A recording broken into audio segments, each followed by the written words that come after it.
नमस्कार, मैं हूं पद्मजा जोशी। आप देख रहे हैं आज की अड़ी। 17 साल बाद मालेगांव ब्लास्ट केस का फैसला अभी कल आया ही था कि आज एक पूर्व एटीएस अधिकारी के खुलासे ने सियासी गलियारों में इस बहस को हिंदू आतंकवाद से भी कहीं और बड़ा बना दिया।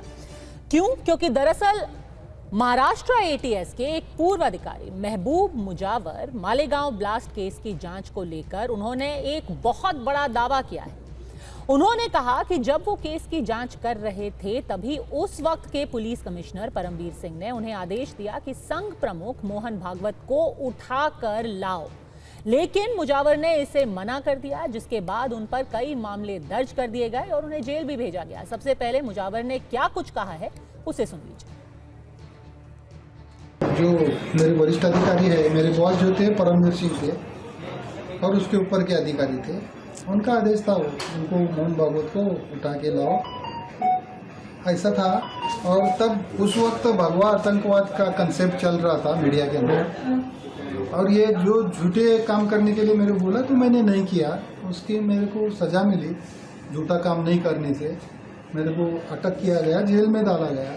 मेरे को उसमें का एक पार्ट का तपास दिया गया था, एक अलग से ये दिया गया था मेरे को कि उसमें जो एब्सकॉन्डर है संदीप डांगे, रामजी कलसंगरा, इसके बारे में मेरे को आदेश दिया गया था। संदीप डांगे और रामजी कलसंगरा से मिला के केस करना चाहते थे वो, मगर वो बाद में वो रामजी कलसंगरा और संदीप डांगे का मर्डर हो गया, इन कस्टडी में खत्म कर दिया उसको।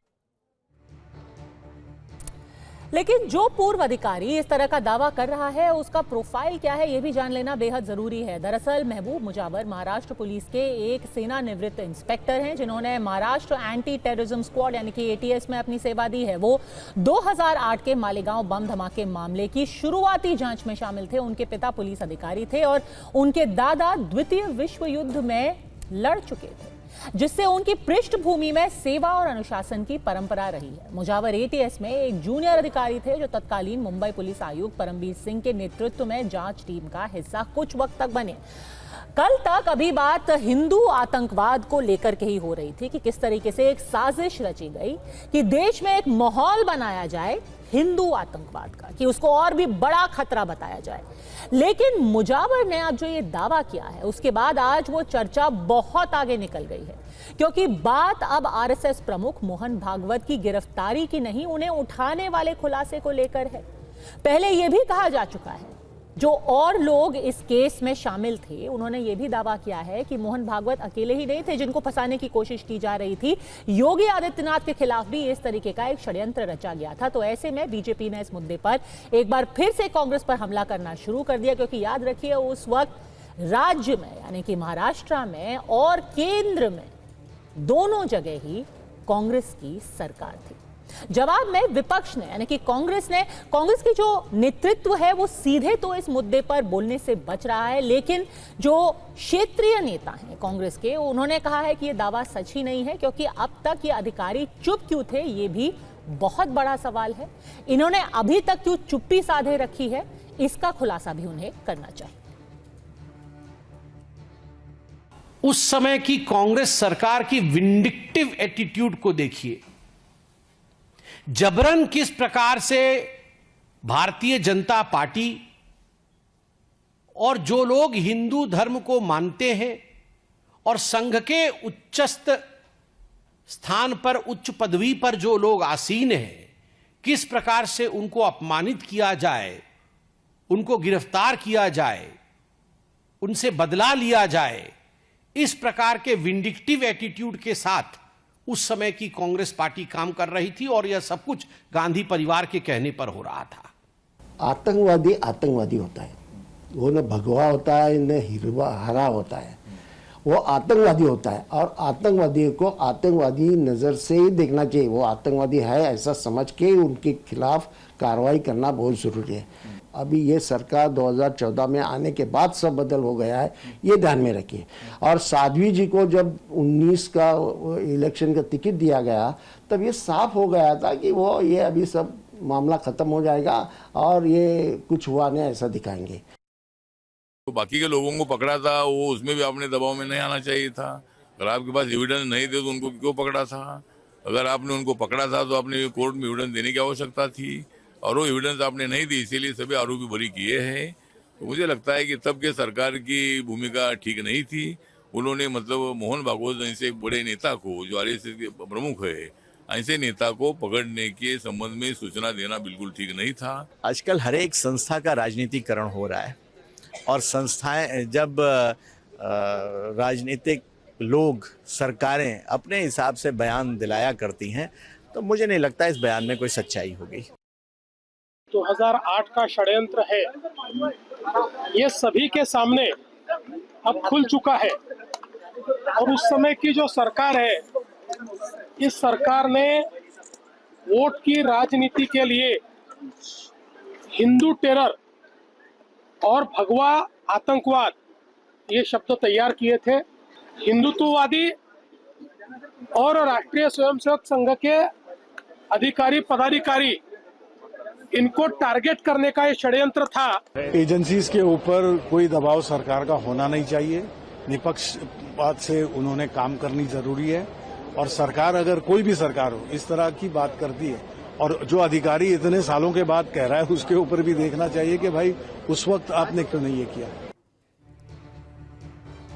तो ऐसे में आरी का सवाल है बिल्कुल सीधा। एटीएस अफसर जो कह रहे हैं वो दावा कर देगा दंग। मालेगांव की जांच में निशाने पर था संघ। महबूब मुजावर पूर्व एटीएस अफसर कुछ ही देर में हमारे साथ जुड़ेंगे, लेकिन के शर्मा प्रवक्ता भारतीय जनता पार्टी हमारे साथ जुड़ गए हैं, कांग्रेस चरण सिंह सापरा प्रवक्ता हमारे साथ जुड़े हैं, सैयद असीम वकार प्रवक्ता एआईएमआईएम हमारे साथ है, और वरिष्ठ पत्रकार अवधेश कुमार जी भी हमारे साथ है। चरण सिंह सापरा जी, आज जिस तरीके का दावा, जिस तरीके का खुलासा किया है महबूब मुजावर ने, उन्होंने साफ साफ कहा है कि सिर्फ भगवा आतंकवाद की थ्योरी ही गढ़ने की कोशिश नहीं थी, खुद संघ प्रमुख को उठाने के लिए कहा गया था। क्यों उठाने के लिए एक एटीएस के अफसर को बताया जा रहा था उस वक्त?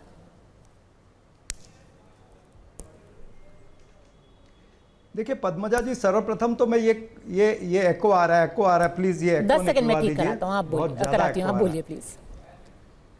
हाँ, सर्वप्रथम तो मैं ये कहना चाहता हूं कि भाई इस केस के अंदर जो आरोपी थे उनको तो न्याय मिला, लेकिन जो मृतक परिवार हैं, जिनके परिजन मरे हैं या फिर जो इंजर्ड हुए हैं, उनको तो न्याय नहीं मिला है। वो न्याय दिलाने का काम किसका था? वो भी तो प्रोसिक्यूशन का था, मौजूदा सरकार का था, या एनआईए का, एजेंसी की जवाबदारी थी। अगर उनको न्याय नहीं मिला है तो सबसे पहले तो मौजूदा सरकार को और एजेंसी को मृतक परिवारों से माफी मांगनी चाहिए। अब मैं आता हूं आपके सवाल पर, महबूब मुजावर के सवाल पर। ये एको नहीं गया है, बहुत डिस्टर्बेंस। मैं पीसीआर से रिक्वेस्ट करूंगी प्लीज जल्दी से ठीक कर दें इस एको की प्रॉब्लम को। मुजावर की जब हम बात करते हैं तो बोलिए। तो कई सारे प्रश्न उठते हैं महबूब मुजावर के ऊपर से कि अगर महबूब मुजावर ने जो अभी मीडिया को कहा है, ये उन्होंने तब 2008-2009 में क्यों नहीं कहा? महबूब मुजावर ने यह भी कहा कि भाई मेरे ऊपर एक केस डाल दिया गया था, मुझे एक केस में इन्वॉल्व कर दिया गया था। उस केस की ड्यूरेशन मैं आपको बताता हूं, 2010 से 2015 तक थी। अगर उसके ऊपर इतनी प्रताड़ना हो रही थी तो 2014 में तो बीजेपी की सरकार आ गई थी, देवेंद्र फडणवीस मुख्यमंत्री थे, तो मुजावर ने तब यह विषय क्यों नहीं उठाया जो विजय आज उठा रहे, ये 2014 में क्यों नहीं उठाया? और अगर उन्होंने अपनी पिटीशन के अंदर यह विषय उठाया है तो फिर देवेंद्र फडणवीस ने और भारतीय जनता पार्टी ने उसको नजरअंदाज क्यों किया है? आप उसको हल्के में क्यों ले रहे हो?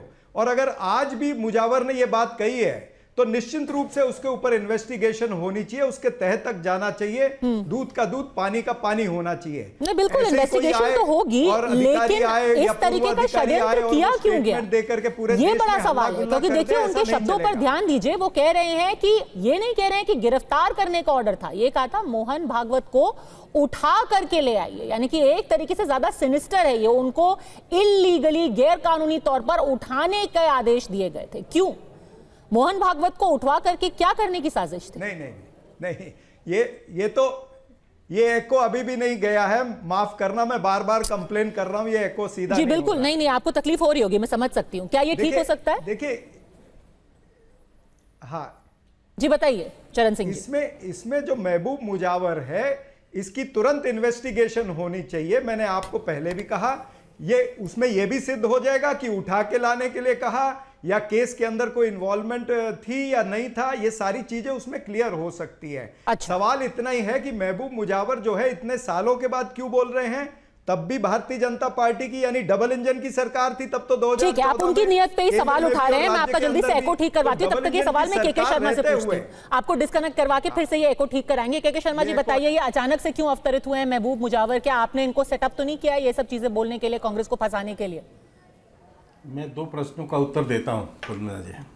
पहले इन्होंने ये पूछा कि वो जो पीड़ित थे उनको न्याय नहीं मिला, उनको न्याय कैसे मिलेगा और क्यों नहीं मिल रहा, तो उसका दोषी कौन है पद्मजा जी? वो तो कांग्रेस ही की राज्य सरकार थी, कांग्रेस की ही राज्य सरकार की पुलिस थी और एटीएस। आपने जो आरोपी थे, जो उनके सबूत थे वहाँ, जो उनके फिंगरप्रिंट्स थे, जो सारी चीज़ें थी, वो सारे चीज़ों को तो आपने मिटाकर मनगढ़ंत आरोप बनाए। यही तो कोर्ट ने कहा है। आपने उस समय जितने सबूत वहाँ थे सब मिटा डाले और मिटाकर ये कांग्रेस ने मिटवाए, और इसके बाद आपने मनगढ़ंत आरोपी गठित किए, उसके झूठे सबूत बनाए जो कि कोर्ट में जाकर फेल हो गया। तो उसके दोषी तो आप ही हैं। आप ही ने उन पीड़ितों को न्याय नहीं दिया। यदि आप सही लोगों को पकड़ लेते, उस समय जो थे आपके, जो पुलिस ने भी उस समय के बयान दिए हैं कि सबूत कुछ और कह रहे थे, कुछ और लोगों पर इशारा था, तो आपने तो पूरा केस बदल के भगवा आतंकवाद के लिए किया। तो आपने जो मृतक परिवार हैं उनके साथ अन्याय किया तो कांग्रेस पार्टी ने किया, नहीं तो आज वो पकड़े गए होते, सजा भी होती। ठीक है महबूब मुजावर। लेकिन अब मैं दूसरी बात पे आता हूं, जहां आप महबूब मुजावर की बात कर रहे हैं। शायद आपने उनका इंटरव्यू पूरा देखा हो पद्मजा जी। कांग्रेस की आदत है इस तरह की बातें करना, प्रोपोगंडा फैलाना, झूठ फैलाना।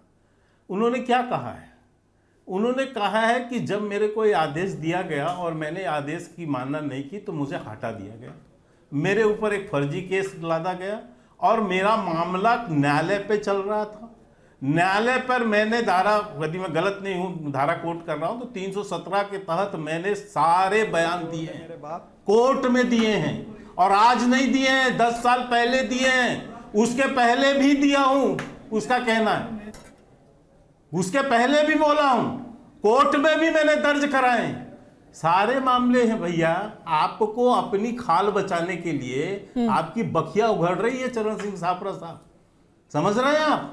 80% इस देश के हिंदुओं को आतंकी करने का ये जो षड्यंत्र रचा आपने, और खासकर सोनिया गांधी के अपरोक्ष इशारे पर रचा गया, इस गांधी खानदान के इशारे पर रचा गया। सापरा जी, उस एक, आप मुझे बात थोड़ी सी पूरी करने दीजिए। नहीं, पर आप ऐसे कैसे कह सकते हैं कि किसी व्यक्ति विशेष के इशारे पर कहा गया? मैं बोल सकता हूं, मैं बताता हूं पद्मजा जी, मैं बताता हूं आपको, इसका भी असर बताता हूं। उस समय जब जयपुर अधिवेशन में यह बोला गया हिंदू आतंकवाद और भगवा आतंकवाद, कौन था राष्ट्रीय अध्यक्ष कांग्रेस पार्टी का? आप क्या समझती है किसी पार्टी का अधिवेशन पे भाषण होगा वो बिना अध्यक्ष की अनुमति से होता है क्या? और दूसरी बात मैं पूछना चाहता हूं, केवल महबूब की बात नहीं है, जी के पिल्ले ने क्या लिखा है, बीएस मणि ने क्या कहा है? बीएस मणि की बात जो है, जो गृह मंत्रालय से आते हैं, जेके पिल्ले जो गृह सचिव थे उस समय के, उनके बयानों को क्या कहेंगे आप? उनकी जो पुस्तकों में लिख के इन्होंने बताया है कि किस ढंग से दबाव बनाया गया था उस समय। तो इस तरह जहां के मामले पर क्या करवाया चिदंबरम ने, कैसे जो है वहां के एफिडेविट बदल दिए गए। ये क्या सारी बातें गलत बोल रहे हैं लोग? और मैं इसलिए आरोप लगा रहा हूं, बार बार इसलिए कह रहा हूं, चाहे रामलला के अगेंस्ट एफिडेविट हो, अस्तित्व का प्रश्न उठाकर, वो भी बगैर, और सबसे बड़े उस समय कौन चला रहा था सरकार? पद्मजा जी, अब इनको कहिए जरा शांत रहे, मैं बोल लूं ना, इन्होंने इतने सारे सवाल पूछे, उसका उत्तर तो देना पड़ेगा कि नहीं दे? और सबूत सारे पब्लिक डोमेन में पहले से ही थे। मैं एक चीज इसमें जोड़ लूं, आप आज कह रहे हैं कि आज ही क्यों ये बोल रहे हैं। महबूब मुजावर पहली बात तो उन्होंने कहा है कि मैंने अदालत के सामने सारे ये तथ्य पहले ही रख दिए थे। दूसरी बात 2017 की मैं आपको बात बता देती हूं कि सुधाकर चतुर्वेदी उन्होंने 2017 में ही बोल दिया था कि कई ऐसे हिंदूवादी नेता हैं जिनको फंसाने की साजिश रची गई थी, और उन्होंने ना सिर्फ मोहन भागवत का उसमें नाम लिया था, उन्होंने योगी आदित्यनाथ का भी नाम लिया था कि कई ऐसे नेता थे जिनको फंसाने के लिए कहा गया था कि मालेगांव ब्लास्ट में ये सब संलिप्त हैं। ये 2017 का स्टेटमेंट है, आप चाहें तो खुद गूगल करके भी देख सकते हैं। तो आज की ये कोई नई बात नहीं है। हाँ, तो पद्मजा जी, मैं उसी बात पे आपका पहले जवाब देता हूं, फिर मैं शर्मा जी की बात का जवाब देता हूं।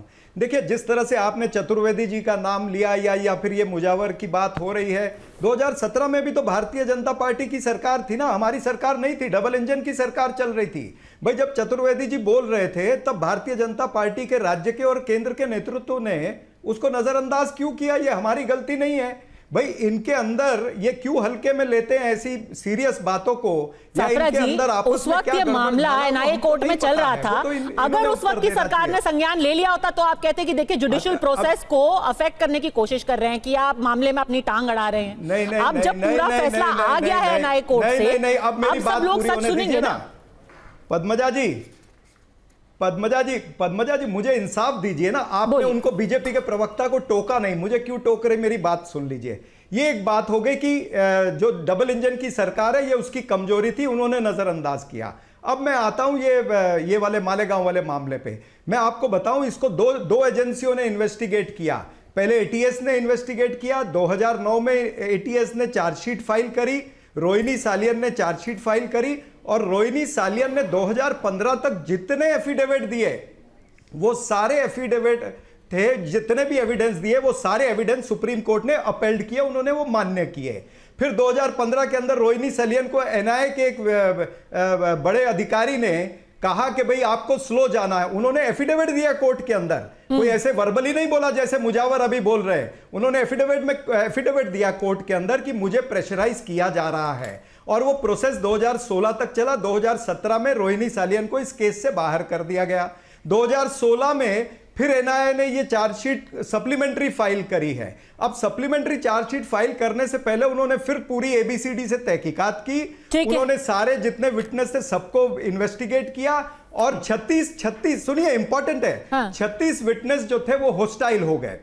अब जब विटनेस होस्टाइल होंगे, जब जितने एविडेंस पहले दिए हैं वो एविडेंस आखिरी तक नहीं टिकेंगे, तो इसी तरह का नतीजा आएगा। विटनेस हॉस्टाइल क्यों हुए ये तो बताइए। या तो कुछ गड़बड़ ने ये बोला है कि हमें प्रताड़ना देकर के अंडर ड्यूरेस हमसे स्टेटमेंट्स करवाए गए थे। विटनेसेस इसलिए हॉस्टाइल हुए हैं क्योंकि उनका कहना था कि जब आपकी सरकार थी तो उन्हें प्रताड़ित करके, जोर जबरदस्ती करके उनसे सारे स्टेटमेंट्स लिखवाए गए हैं। हाँ, तो मैं नहीं, वो विटनेस ने भी मैजिस्ट्रेट के सामने स्टेटमेंट दिए थे, कोई आपके और मेरे सामने मीडिया पर नहीं दिए थे स्टेटमेंट, मैजिस्ट्रेट के सामने दिए हुए स्टेटमेंट थे। उनको अधिकार है कानून में, उन्होंने फिर स्टेटमेंट दिया। तो यानी कि आप कह रहे हैं कि एनआईए का इन्वेस्टिगेशन हो या फिर महबूब मुजावर हो, दोनों ही बदले जाएंगे तो निश्चित रूप से निर्णय ठीक है। निजाम बदला, सरकार बदली, के शर्मा, इसीलिए एनआईए भी बदल गया, महबूब मुजावर के तेवर भी बदल गए। अब आपके पास आऊंगे असीम वकार। के शर्मा, इसका जवाब दे दीजिए। सब कुछ बदल गया, मैं जवाब देता हूं। माहौल ही बदल गया। कितनी हंसी आ रही है मुझे कांग्रेस के प्रवक्ता की बुद्धिमत्ता पर।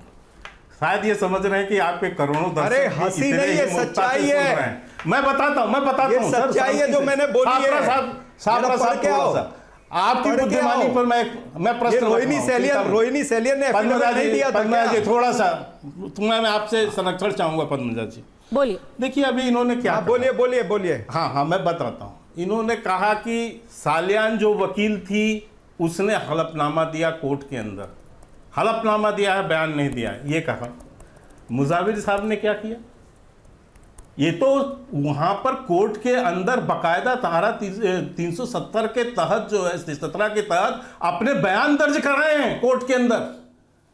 तो ये झूठे हो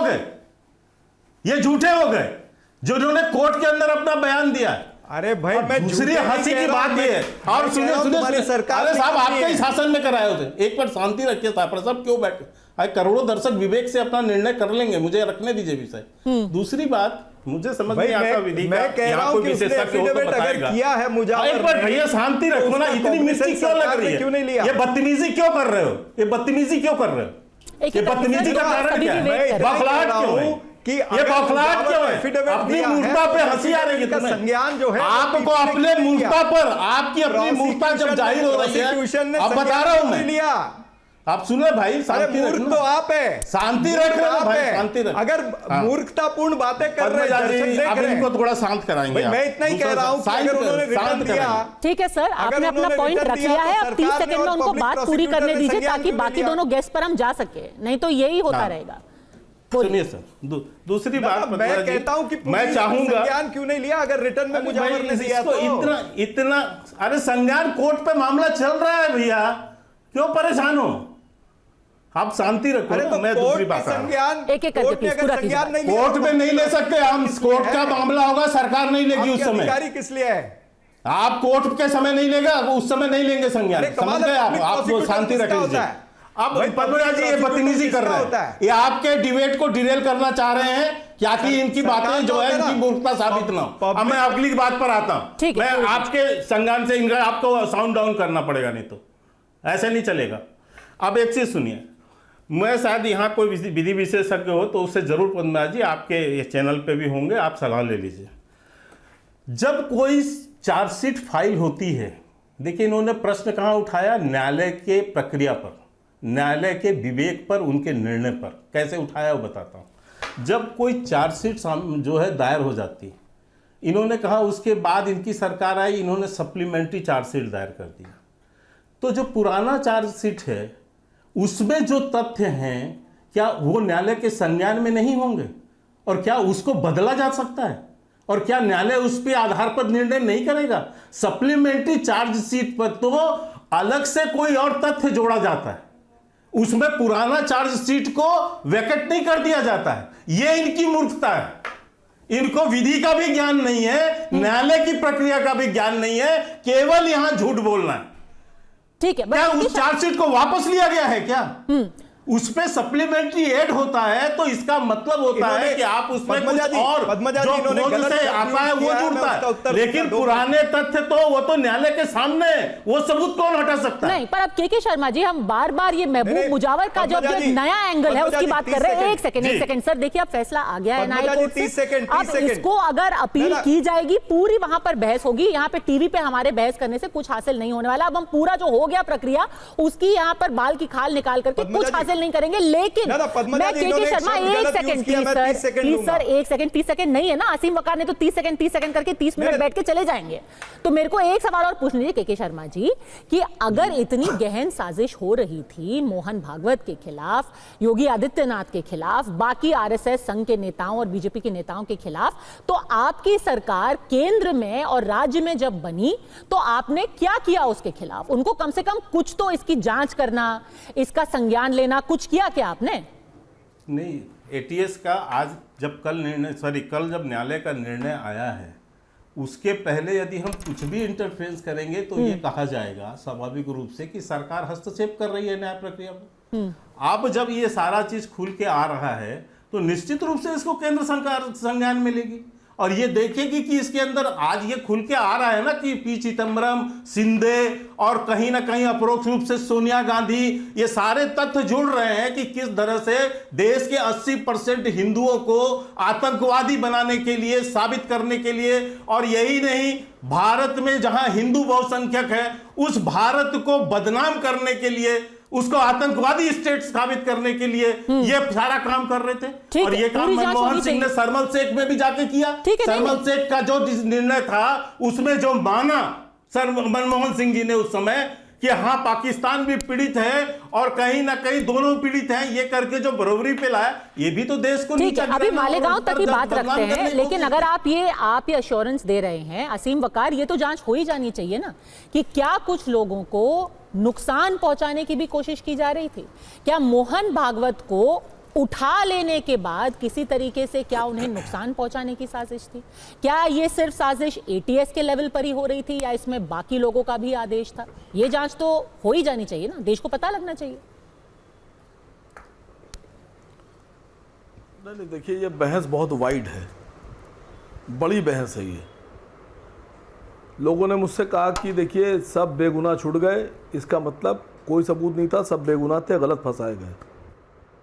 तो मैंने उनसे कहा कि जब बाबरी मस्जिद में फैसला आया तो सुप्रीम कोर्ट ने अपने फैसले में लिखा कि डेमोलेशन ऑफ बाबरी मस्जिद was a criminal act. Babri मस्जिद की जो शहादत थी, विध्वंस था, वो क्रिमिनल एक्ट था। लेकिन जो लोग उसमें नॉमिनेटेड थे, नामजद थे, सब बरी हो गए। सबूत नहीं मिला कि किसने डेमोलिश की। अननेम्ड पीपल, कोर्ट के ऑर्डर में ये भी लिखा है, अननेम्ड पीपल डिमोलिश। नहीं, हाँ, तो वही तो कह रहा हूँ, इतने वीडियो होने के बाद भी सबूत नहीं मिला। अब कौन सा सबूत चाहिए? दूसरी बात, मुजावर साहब ने अभी बयान दिया, ये सरकार आने दीजिए, मुजाविर साहब जैसे न जाने कितने अधिकारी हैं जो सरकार के हिसाब से और बयान देंगे। यही अगर मुजाविर साहब होंगे तो ये पता नहीं क्या क्या बोलेंगे। सरकार में बहुत ताकत होती है मैडम, बहुत ताकत होती है। पूरे देश का मीडिया बोल रहा सरकार के लिए, एक आदमी से बुलाना कितनी बड़ी बात है। सर, ये आपके मन की नहीं बोल रहे हैं तो ये कह देना कि सरकार इनको दबा करके बुलवा रही है, ये तो गलत है ना मैडम। असीम वकार साहब, ये तो गलत है कि जब आपके मन की बात कोई कहे बात रख रहा हूं मैडम, तो वो एकदम सच्चा है, सुच्चा है। जब वो आपके मन की बात ना कहे तो वो सरकारी मुसलमान बन गया। चुपचाप बैठा था। बोलिए। नहीं, बस सरकार तो मुझसे कुछ कही नहीं रही है। अभी इस वक्त आप मुझ पर दबाव बना रही हैं। सरकार तो मुझसे कुछ कही नहीं रही है बेचारी, आप मुझ पर दबाव बना रही है जबरदस्ती भी कि आप कहिए। तो जब आप इतना प्रेशर बना रही हैं तो जब सरकार किसी प्रेशर बनाती होगी तो कितना बनाती होगी? आप अकेले काफी हैं मैडम, मुझे बोलने तो दीजिए। 17 साल जांच चलती है, इतने बड़े बड़े अधिकारी इन्वॉल्व होते हैं, और ये सबूत वो सबूत, ये गवाह वो गवाह, सब बरी। ये अधिकारी पैसा किस काम का लेते हैं? किस बात का पैसा ले रहे हैं? अगर इन्होंने बेगुनाह फंसाया है तो जितने अधिकारी थे इनको सबको जेल भेजिए, सब जेल जाना चाहिए, एक को नहीं छोड़ना चाहिए। और रिटायर हो गए तो पेंशन बंद कर दीजिए, मर गए तो पेंशन बंद कर दीजिए, सब जितना भी फंडिंग वंडिंग हुई सब वापस दीजिए। क्या बेगुनाह फंसाएंगे लोगों को? और अगर जांच में कोताही की गई है, जांच गड़बड़ की गई है, तो भी किस बात की विभाग है, बंद कर दीजिए। और जो सबसे बड़ी बात मैडम, जो अहम बात है कि सेना का आरडीएक्स यूज हुआ, जो सेना यूज करती है वो यूज हुआ। आरडीएक्स आया, बम बना, बम फटा, लोग मरे, तो कौन आरडीएक्स लाया और बम लगाया किसने? कौन बताएगा? आसिम वकार बताएंगे या पद्मजा जोशी बताएंगी? नहीं, उस वक्त कांग्रेस की सरकार में जो पूरी जांच हुई है वो बताएंगे ना। भाई हम लोग तो है नहीं जांच में, वो सब बताएंगे ना। उनकी सरकार ने जब जांच कराई थी, जैसे कि मुंबई ट्रेन धमाकों की भी जांच सरकार ने करवाई थी। वैसे आसिम वकार साहब, मैं ये भी पूछना चाहूंगी आपसे, जब मुंबई ट्रेन धमाकों में 12 लोग बरी हो गए, तब आपने कहा कि आखिरकार न्याय हुआ। जब मालेगांव धमाकों में 7 लोग बरी हुए तो आप कह रहे हैं कि देखिए पूरा जो जांच है वो विशिएटेड थी, वो सरकार ने अपने हिसाब से जांच कराई। ऐसे तो नहीं हो सकता मैडम। एक तरफ वो लोग बेगुनाह हैं, दूसरी तरफ वो सरकार ने बचाए हैं। ओ बाप रे बाप मैडम, आप जो बोलने तो दीजिए। एक लाइन में मैं समझ जाता हूँ, समझदार आदमी हूँ, बेवकूफ नहीं हूँ। पूरा नहीं बोलना है आपको, या इशारा कीजिए समझ जाऊंगा। नहीं सर, आपकी यही खासियत है, बोलिए ना फिर। बॉम्बे ट्रेन ब्लास्ट वाले ज्ञानी है, बहुत बड़े ज्ञानी है, तरीका भी सिखाएंगे। ब्लास्ट वाले लोग छोड़े गए, जब ट्रेन ब्लास्ट वाले लोग छोड़े गए तो मैंने कोई ट्वीट नहीं किया, एक फेसबुक पे कोई पोस्ट नहीं किया, कोई बयान जारी नहीं किया। लोगों ने मुझसे कहा कि आप ट्वीट कर लेते, बड़ी बात हो गई, इसमें आप बोले क्यों नहीं? नहीं, मुझसे लोगों ने कहा, मुझसे कुछ मुसलमानों ने कहा बोले नहीं हो कि तुम्हारे वो भारतीय जनता पार्टी है। इतने बड़े मत समझो अपने आप को। नहीं, वो इतने बड़े मत समझो कि तुम्हारे ट्वीट से कुछ लेने दो मुझे भाई। मैं तो किसी के बारे में बोलता ही नहीं हूँ, किसी के बीच में बोलता ही नहीं। बड़ा क्या दिखा रहे हो यार? मैं तो किसी के बीच में नहीं बोलता हूँ। नहीं, आप बात ऐसी कर रहे हो। मैंने एक ट्वीट लोगों ने मुझसे कहा ये बीजेपी है, अगर उन्होंने ये काम नहीं, अगर उन्होंने ये कृत किया है, ये लोग छोड़े गए हैं, तो 10-15-20 दिन इंतजार तो करो। बीजेपी ने कोई ना कुछ प्लान किया होगा, सोचा होगा कुछ, इसके बदले में वो तुमसे क्या लेंगे ये पता ही नहीं है तुम्हें। वो सरकार बीजेपी और आरएसएस चला रही है। तो असीम वकार इतना बड़ा दिमाग है मैडम, इतना बड़ा दिमाग किया हो आपने बहुत समझा, इतना बड़ा है। असीम वकार साहब, आपने बहुत ही समझदारी और आप दूरदर्शी हैं, आपने देख लिया कि बीजेपी आगे क्या करने वाली है। लेकिन आपके जो पार्टी के चीफ और सांसद हैं असदुद्दीन ओवैसी साहब, उन्होंने ट्वीट भी किया, उन्होंने इंटरव्यू भी दिया, उन्होंने मल्टीपल लोगों से बात भी की और उन्होंने क्या कहा कि ये लोगों की जिंदगी खत्म की गई है, उनमें से एक की तो मौत भी हो गई जेल के अंदर, जेल के अंदर नहीं पर जिस वक्त पूरा केस चल रहा था। इनसे माफी मांगनी चाहिए और इनकी जो भरपाई है वो की जानी चाहिए। तो जब ट्रेन धमाके में लोग छूटे तो वो पूरी तरीके से बेकसूर थे। आपने कहा कि उनसे देश माफी मांगे, लेकिन 7 लोग अगर मालेगांव में निर्दोष साबित होते हैं तो आप कहते हैं कि भाई सरकार ने पूरा केस अपने हिसाब से बदल दिया। ऐसे कैसे? आप मुझे फंसा नहीं पाइएगा। अरे सर, मैं फंसाने की तो कोशिश भी नहीं कर सकती, ऐसी हिमाकत में क्यों करूंगी? दलील नहीं कर पाइएगा मुझे, आप तो लाइन से समझ जाते हैं, पर ये तो बता दीजिए। यही तो बात मैंने नहीं, यही बात तो मैं आपके चैनल पे कह रहा हूं क्या कि जिन लोगों ने जांच की है, अगर निर्दोष फंसाया है तो सबको जेल भेजिए। नहीं, आपने यही तो मैं कह रहा हूं। अधिकारी की बात की, जांच की बात की, अफसर की बात की, प्रक्रिया की बात की, आपने मेन बात मैं कह रहा हूं अगर लोग फंसाए जा रहे हैं, मालेगांव जांच के बहाने क्या हिंदूवादी नेताओं को फंसाने और उनको आतंकवादी करार करने की कोशिश की? आपके हिसाब से नहीं बोला। और ये किसने कोशिश की? ये किसका प्लान था? मैडम मसला ये है कि जो सरकार में अधिकारी हैं उनसे पूछिए ना मैं जांच अधिकारी हूं, ना मैं एनआईए में हूं, ना मैं एटीएस में हूं। क्योंकि आपने ट्रेन धमाके पे अपना व्यू दिया था तो इस पे भी आपका कुछ तो व्यू होगा ना। मैंने शंका दी वो रख दी, यहां पर दे दिया। खाली ये बता दिए कि अगर आरडीएक्स सेना का यूज हुआ है तो लाया कौन, और लाया और बम किसने बनाया, और लगाया किसने, और फाटा किसने। ठीक है अवधेश जी, बार बार फिर सवाल ये किया जा रहा है, छोटा सा काउंटर करना है। ठीक है, 10 सेकंड लीजिए, क्योंकि अवधेश जी बहुत वक्त से इंतजार कर रहे हैं, बहुत पेशेंटली वेट कर रहे हैं। सिर्फ 10 सेकंड। मैं एक बहुत छोटी सी बात करना चाहता हूं। ये ओवैसी की पार्टी से आते हैं।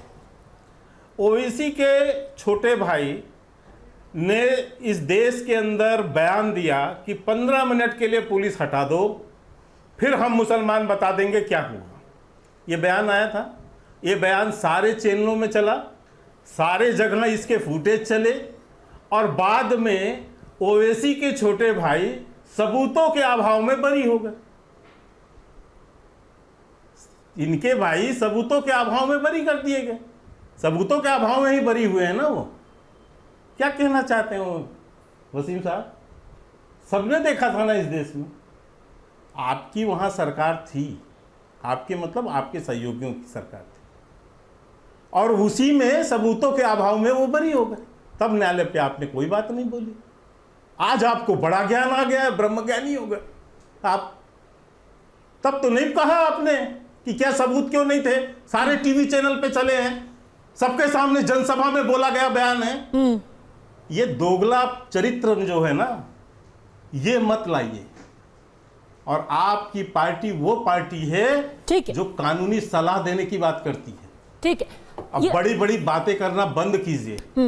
अवधेश जी, अब जबकि एनआई कोर्ट का फैसला आ गया है, क्या एक पिछले 17 साल से जो नैरेटिव था उसका बिल्कुल एक उलट नैरेटिव गढ़ने की कोशिश की जा रही है? अभी तक ये नैरेटिव था भगवा आतंकवाद, हिंदू आतंकवाद, हिंदुत्ववादी आतंकवाद, अब उल्टा किया जा रहा है कि भाई यहां पर जितने भी नेता थे, अब एक एक नए नए नाम आ रहे हैं, मोहन भागवत, योगी आदित्यनाथ, सारे नाम आ रहे हैं कि ये षड्यंत्र बहुत बड़ा रचा जा रहा था सारे नेताओं के खिलाफ।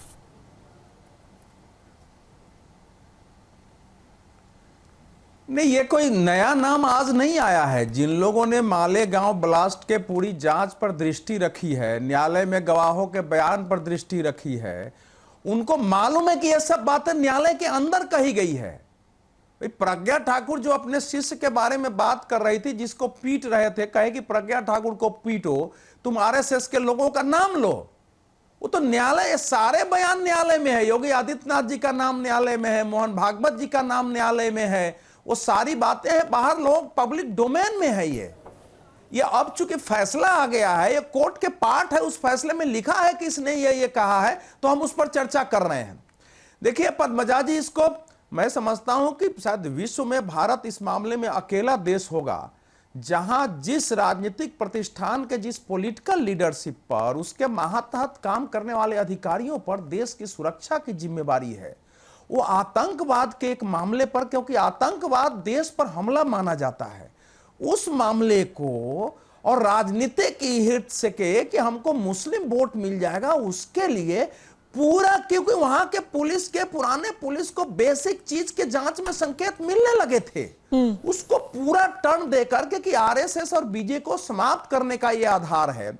आप उस समय के टीवी डिबेट देखिए 6-7 साल के, अखबारों में आर्टिकल्स देखिए, सेमिनार्स देखिए, गोष्ठी देखिए, पार्लियामेंट के प्रोसीडिंग देखिए और हंगामा देखिए कि भाई बजरंग दल की जांच क्यों नहीं होती है, इसमें विश्व हिंदू परिषद की जांच क्यों नहीं होती है, आरएसएस की जांच क्यों नहीं होती आतंकवादी मामले में, और एक पूरा माहौल ही बनाया गया था ऐसा। अब देखिए ये कैसे हुआ है, 3 मामले हुए थे, मालेगांव अंतिम मामला है। 2007 फरवरी में जब समझौता ट्रेन ब्लास्ट हुआ था जिसमें 68 लोग मारे गए थे, ये कह रहे थे कि अभी उसका न्याय नहीं हुआ, 68 लोग मारे गए, 150 के आसपास घायल हुए। मक्का मस्जिद विस्फोट हुआ हैदराबाद में मई में, जिसमें 9 लोग मारे गए, बाद में 4 लोग और मर गए हैं।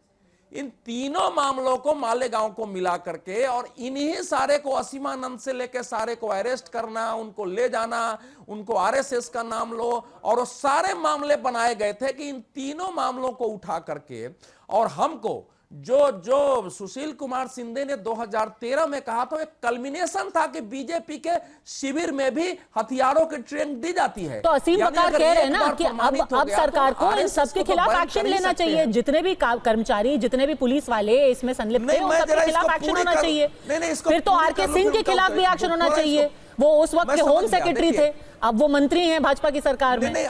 अशोक चव्हाण के खिलाफ भी एक्शन हो जाना चाहिए, वो मुख्यमंत्री थे उस वक्त के। सोनिया गांधी, पद्मजा जी सोनिया गांधी जी के विरुद्ध होना चाहिए, कांग्रेस की वो अध्यक्ष थी, अगर कांग्रेस के उसमें होना चाहिए तो न्यायालय ने अपना फैसला दे दिया है, देश को तो फैसला करना ही पड़ेगा इसका, क्योंकि दुनिया के इतिहास में आप उसी मालेगांव में जो 8 सितंबर 2006 को ब्लास्ट हुआ था, उसी महाराष्ट्र सब पे एक्शन होगा। ये जितने नाम आपने लिए हैं उन पे भी एक्शन होना चाहिए। लश्कर तैयबा सिमी ने कराया है और बाद में आपने बदल दिया है उसको, और उस वक्त की केंद्रीय नेतृत्व पे भी एक्शन होना चाहिए।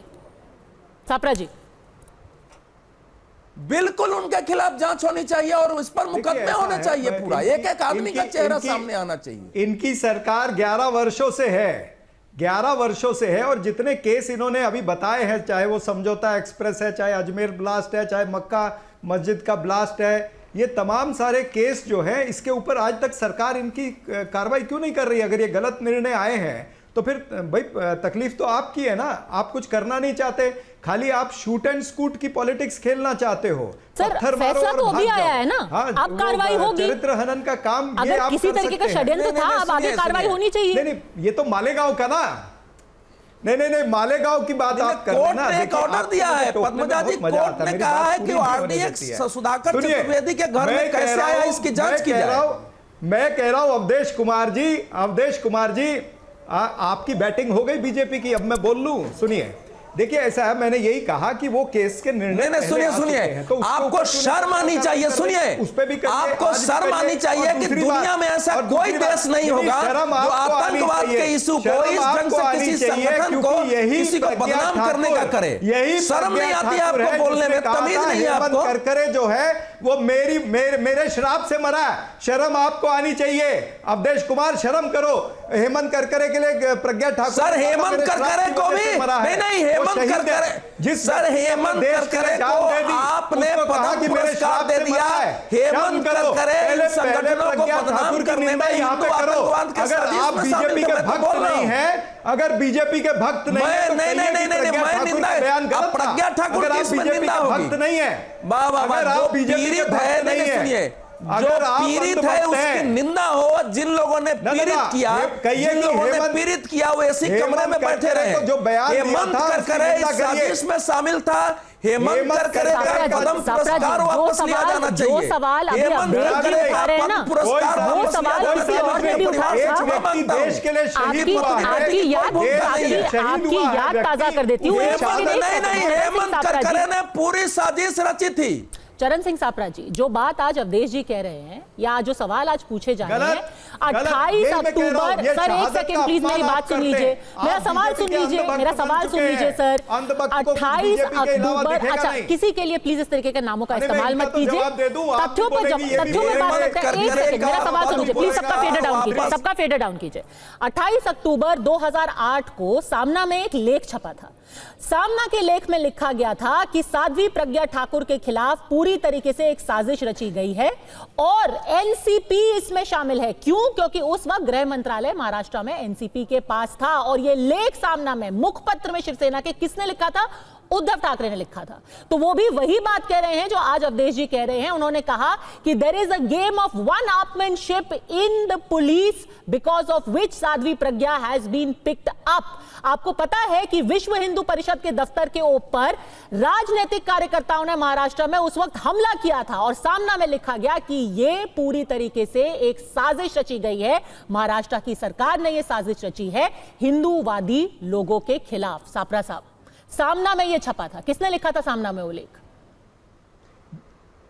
हाथ भाई, सामना में जो लिखा था उसका उत्तर तो शिवसेना देगी ना, मैं तो शिवसेना अरे का आपके प्रवक्ता साथ नहीं मन हूं। साझा करते क्यों हैं लिखा ना था? वो? हम तो यही कहेंगे ना कि हेमंत करकरे इस देश के शहीद है। हेमंत करकरे, या तो आप कह दो कि उनकी शहादत व्यर्थ है, आप भी कह दो, और ये जो पत्रकार बैठे अवधेश कुमार और बीजेपी कह दे कि हेमंत करकरे की शहादत जो उन्होंने 10-12 गोलियां खाई सामना में उन्होंने उस वक्त पुलिस की पूरी जांच पर सवाल उठाया। आपको भी कहता हूं, आपका भी यही कहना है कि हेमंत करकरे कल जांच के बारे में, आपका भी यही कहना है ना कि हेमंत उस वक्त उन्होंने पुलिस की जांच पर सवाल उठाए, एटीएस की जांच पर उन्होंने सवाल उठाए थे, मैं नहीं उठा रही। कहना है ना के शर्मा, बिल्कुल कल्प्रिट है। अरे भाई मैं बोल रहा हूं, आप सुनते नहीं है। हेमंत करकरे इस षड्यंत्र का एक मुख्य भाग है। हेमंत करकरे इस षड्यंत्र का एक मुख्य भाग है। कह दो कि भाई हेमंत करकरे की दिग्विजय सिंह के साथ फोन का ऑडियो वायरल हुआ था। ठीक है, एक एक करके अब जो नए तथ्य सामने आ रहे हैं सबकी जांच कराइएगा, सिर्फ राजनीति पे मत रुकिए। करकरे इस षड्यंत्र में शामिल था, उसका पद्म पुरस्कार वापस लिया जाना चाहिए।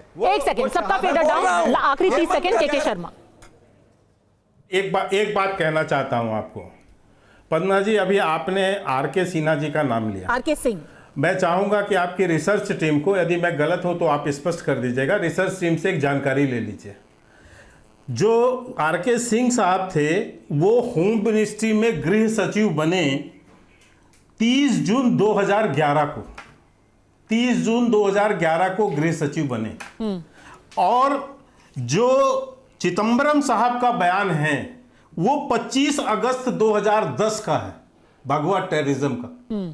अब आप मुझे बताइए कि ये जो कांग्रेस झूठ बोलती है कि उन्होंने ये नाम गढ़ा, ये 1 साल पहले चिदंबरम कैसे बोल रहे थे? तब तो वो नहीं थे होम मिनिस्टर, होम सेक्रेटरी। और कहीं प्रमाण है क्या कि आरके सिंह साहब ने ऐसा बोला है? लेकिन क्योंकि ये एक निकम्मी सरकार थी उस समय की और कठपुतली गृह मंत्री थे और इनके षड्यंत्र थे कि भगवा जो है भगवा आतंकवाद, हिंदू आतंकवाद की बात करनी है, इसलिए इस षड्यंत्र रचने के लिए। और जब ये इनका मुखौटा हट गया तो एक अधिकारी के ऊपर आपकी तरफ से भी आ जाएगी, क्योंकि सुशील कुमार शिंदे, उनका साफ साफ उन्होंने अपनी जीवनी में भी लिखा हुआ है कि ये लिख करके उन्हें आरके सिंह की तरफ से दिया गया था, इसीलिए उन्होंने कांग्रेस की एक मीटिंग में इस शब्द का इस्तेमाल किया। बहरहाल अड़ी में आप सबका हमसे जुड़ने के लिए बहुत बहुत धन्यवाद। बड़ी बातें आज कही जा रही हैं इस फैसले के बाद, पर क्या इन पर जांच भी होगी, ये ज्यादा जरूरी है।